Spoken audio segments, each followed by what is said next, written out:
kaum bumi datar ini sudah tak lagi muncul, tapi di kelas masih ada saja terkadang peserta didik kita yang menganggap bahwa bumi itu datar. Nah, ini bisa kita jadikan senjata untuk meluruskan pola pikir mereka.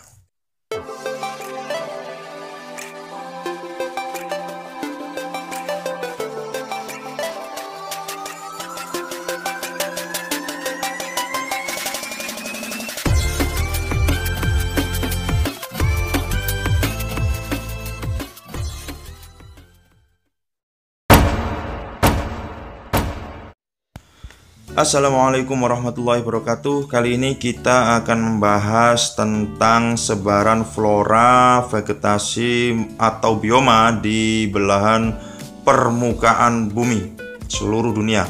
Ini dipelajari di geografi kelas 11 SMA sederajat.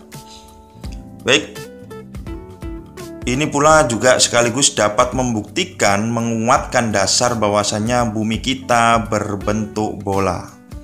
Ini berkaitan dengan iklim ya, meskipun kaum bumi datar ini sudah tak lagi muncul, tapi di kelas masih ada saja terkadang peserta didik kita yang menganggap bahwa bumi itu datar. Nah, ini bisa kita jadikan senjata untuk meluruskan pola pikir mereka. Kita lanjut ya.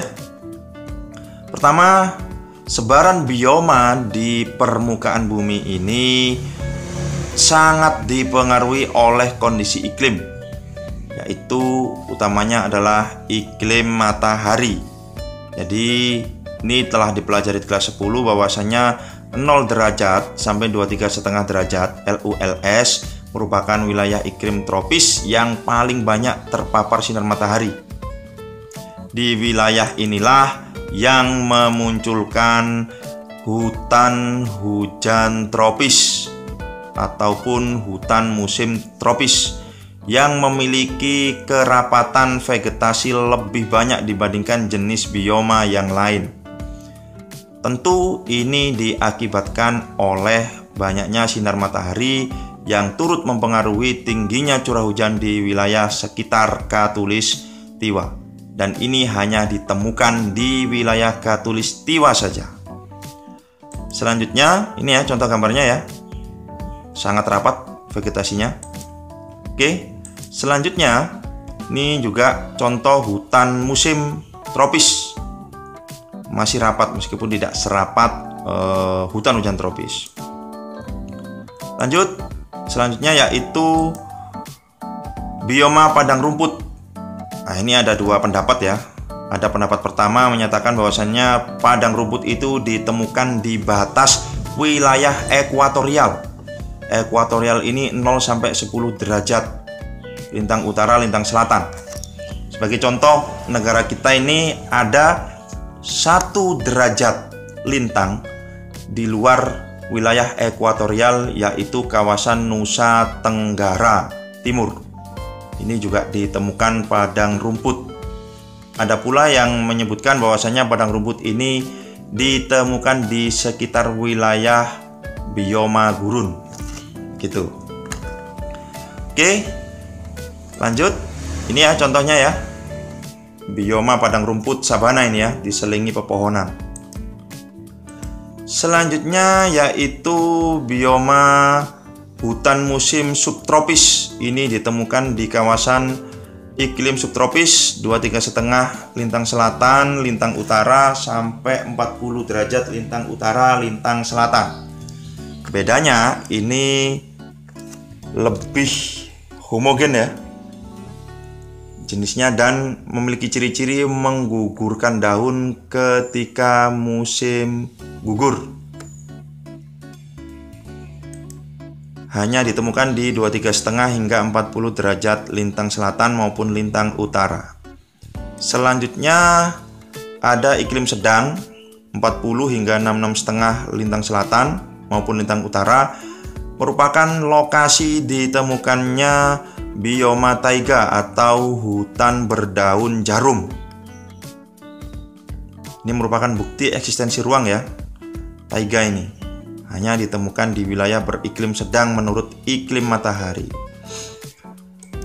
Dan yang terakhir adalah di kawasan lingkar kutub 66 hingga 90 derajat baik lintang utara maupun lintang selatan merupakan kawasan bioma tundra. Ini kawasan kutub ya. Hanya ditemukan di kawasan kutub saja. Oke, kesimpulannya. Pertama, sebaran bioma itu berkaitan dengan eksistensi ruang, yang artinya beda kondisi wilayah akan memunculkan beda bioma maupun vegetasinya. Sebagai contoh tadi, hutan hujan tropis hanya ditemukan di kawasan Khatulistiwa. Tidak akan ada hutan hujan tropis di kawasan kutub. Sebaliknya pun demikian, tidak akan ada bioma tundra di kawasan Khatulistiwa. Kecuali mungkin lapisan gletsernya bisa ditemukan di puncak-puncak gunung yang memiliki ketinggian tertentu.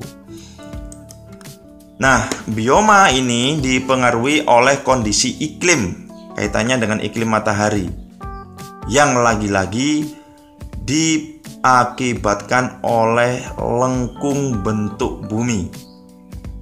Seandainya bumi itu berbentuk datar, maka saya yakin 100% bahkan 1000% bumi hanya terdiri dari satu iklim saja. Iklim panas semua mungkin gitu ya.